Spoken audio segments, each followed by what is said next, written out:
दोस्तों नमस्कार। बड़ी अपडेट आ गई है, ब्रेकिंग न्यूज़ आ गई है। टीजीटी पीजीटी 2020 की जो विज्ञप्ति है वो जारी कर दी गई है। जैसे कि संभावनाएं थी कि अक्टूबर महीने के अंतिम दिनों में लगभग यह विज्ञप्ति जारी हो जाएगी, तो साथियों यह विज्ञप्ति जारी हो गई है। और इस वीडियो को पूरा देखते रहें, क्योंकि यहाँ पर आपको कौन से अभ्यर्थी पात्र होंगे, कितने पदों पर है भर्ती प्रक्रिया, आयु सीमा व अन्य जो भी आपके मन में सवाल हैं वो सभी इस वीडियो के माध्यम से क्लियर हो जाएंगे। उत्तर प्रदेश माध्यमिक शिक्षा सेवा चयन बोर्ड प्रयागराज के द्वारा 29 अक्टूबर 2020 को यह विज्ञापन जारी किया गया है, जहां पर कहा गया है कि उत्तर प्रदेश माध्यमिक शिक्षा सेवा चयन बोर्ड प्रयागराज द्वारा प्रदेश की सहायता प्राप्त अशासकीय माध्यमिक विद्यालयों में प्रशिक्षित स्नातक शिक्षक एवं प्रवक्ता के विषयवार अनारक्षित व आरक्षित श्रेणीवार तथा वर्गवार बालक बालिका रिक्त पदों के सापेक्ष चयन हेतु विज्ञापन चयन बोर्ड की वेबसाइट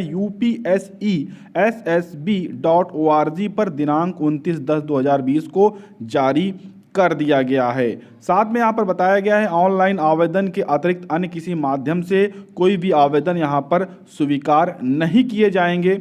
और बताया गया है कि आवेदन सबमिट करने की जो अंतिम तिथि है वो 30 नवंबर 2020 तक की रखी गई है। दिनांक 30 नवंबर 2020 के पश्चात किसी भी प्रकार का कोई भी आवेदन स्वीकार नहीं किया जाएगा। और यहाँ पर यह विज्ञापन आज जारी किया गया है। विज्ञापन में आप देख सकते हैं कि जो ऑनलाइन आवेदन है वो 29 अक्टूबर 2020 से यहाँ पर जो इसका पंजीकरण है वो प्रारंभ हो जाएगा। शुल्क आप 29 अक्टूबर तक जमा कर पाएंगे। पंजीकरण की अंतिम तिथि 27 नवंबर है। शुल्क जमा करने की अंतिम तिथि 27 नवंबर है और फॉर्म को ऑनलाइन सबमिट करने की जो अंतिम तिथि है वो 30 नवंबर 2020 यहाँ पर रखी गई है। साथ में आप देख सकते हैं कि जो ये भर्ती प्रक्रिया है वो 12,913 पदों के लिए निकाली गई है। जी हाँ, कुल जो यहाँ पर पद हैं 12,913 पद निकाले गए। यहाँ पर हम एक अच्छी खबर आपको और देने वाले हैं, जहाँ पर पदों की संख्या बढ़ जाएगी। वो जानने से पहले थोड़ा सा आप रुकें। यहाँ पर देखेंगे कि विज्ञापन में साफ तौर पर कहा गया है 2 नंबर पॉइंट पर कि जो सीटें हैं उनकी संख्या घट या बढ़ सकती है। यहाँ पर ये सभी चीज़ें स्पष्ट की गई हैं।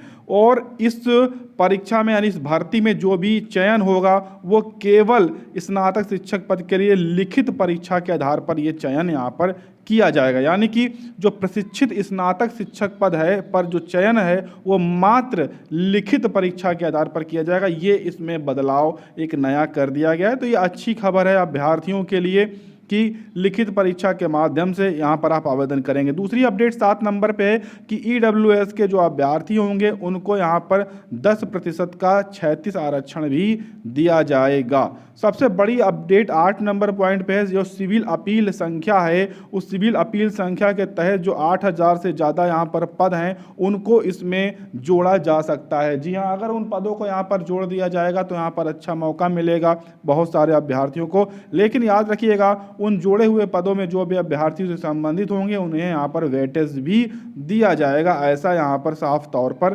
क्लियर किया गया है। सभी चीज़ें साफ तौर पर बताई गई हैं। सबसे बड़ी अपडेट यहाँ पर यह है कि लिखित परीक्षा जो इस पर होगी उसमें किसी भी प्रकार की यहाँ पर ऋणात्मक अंकन यहाँ पर नहीं होगा, यानी कि कोई माइनस मार्किंग नहीं होगी। आप बिना किसी माइनस मार्किंग के यहाँ पर इस फॉर्म को भर सकते हैं और साथ में आप परीक्षा को दे सकते हैं, जिससे आपको किसी भी प्रकार की कोई समस्या यहाँ पर नहीं होने वाली है। और ये जो परीक्षा है ये 2020 के लिए, इसके लिए ऑफिशियल नोटिस यहाँ पर जारी किया गया है। यहाँ पर और भी आपको बहुत सारी प्रक्रियाएं देखने को मिलेंगी, रजिस्ट्रेशन से संबंधित, एप्लीकेशन को सबमिट करने से संबंधित और फीस से संबंधित। फीस में आप देखेंगे कि अनारक्षित को यहाँ पर 750 रुपये की, ईडब्ल्यूएस को 450 रुपये की, अन्य पिछड़ा वर्ग को 750, अनुसूचित जाति को 450, अनुसूचित जनजाति को 250 रुपये तक की यहाँ पर फीस देनी होगी। ये सारी जो फीस की प्रक्रिया है वो आप ऑनलाइन ही कर सकते हैं, किसी भी debit card, credit card, net banking या अन्य किसी माध्यम से। यहाँ पर दोबारा से इस चीज़ को बताया गया है कि 12,913 पदों के सापेक्ष जो भर्ती प्रक्रिया हो रही है, यहाँ पर जो संजय सिंह की याचिका है उसमें बचे हुए पदों को भी यहाँ पर जोड़ा जा सकता है। 1 जुलाई 2020 तक आपकी कम से कम आयु 21 वर्ष होनी चाहिए इस फॉर्म को भरने के लिए। 4600 ग्रेड पेपर यह भर्ती प्रक्रिया होने जा रही है। विभिन्न प्रकार के इसमें आरक्षण लागू होंगे। अर्हता की बात करें तो उससे संबंधित नीचे जानकारी दी गई है, शैक्षिक योग्यता की जानकारी यहाँ पर नीचे दी गई है। परीक्षा केंद्र भी आपको आसपास ही यहाँ पर दे दिए जाएंगे, जिससे आपको किसी भी प्रकार की कोई भी समस्या नहीं होगी। लिखित परीक्षा की अगर हम यहाँ पर बात करें तो 500 अंकों का ये प्रश्न पत्र होगा, जिसमें कुल 125 प्रश्न होंगे। जी हाँ, 500 अंकों का प्रश्न पत्र होगा, जिसमें 125 यहाँ पर प्रश्न होंगे। कुल मिलाकर एक जो प्रश्न होगा वो 3.72 अंक का यहाँ पर होने वाला है, जिसके लिए आपको 2 घंटे का समय दिया जाएगा। एक बार हम फिर से आपको यहाँ पर याद दिला दें कि इसके लिए किसी भी प्रकार की कोई भी माइनस मार्किंग नहीं की जाएगी।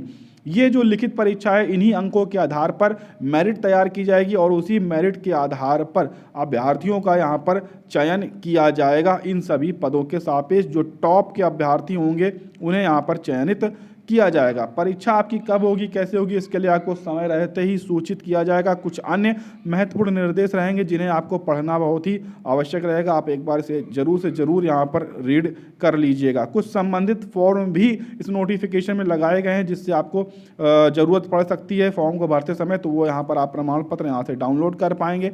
अब आप देखेंगे कि जो यहाँ पर पद हैं वो सब्जेक्ट वाइज निकाले गए हैं। जैसे हिंदी के 1742 पद हैं, गणित के 1822 हैं, गृह विज्ञान के 611, उर्दू के 65, इंग्लिश के 1587, ऐसे कला के अन्य सभी पद यहाँ पर निकाले गए हैं। कुछ यहाँ पर विषयों के पद नहीं निकाले गए हैं, लेकिन ज़्यादातर यहाँ पर विषयों में आपको पद देखने को मिल जाएंगे। यहाँ पर यह दूसरा है, आप देख रहे हैं बालिका वर्ग का, यहाँ पर भी आपको पदों की संख्या देखने को मिल जाएगी। अब उसके बाद हर विषय का एक अलग यहाँ पर आपकी अनिवार्यता यानी प्रशिक्षण अर्हता रहेगी। वो यहाँ पर अर्हता आप चेक कर सकते हैं। लगभग सभी आपको विषय के लिए बीएड होना अनिवार्य है संबंधित विषय से। जैसे कि हिंदी के लिए यहाँ पर बताया गया है बीएड होना चाहिए या उसके समकक्ष कोई डिग्री आपके पास होनी चाहिए।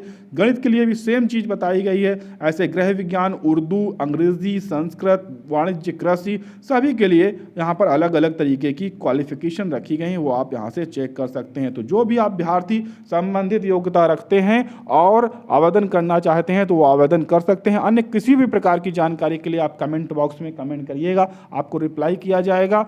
ऐसी ही नई भर्ती अन्य प्रक्रियाओं के बारे में जानने के लिए चैनल को सब्सक्राइब करके बेल आइकन जरूर दबाइएगा।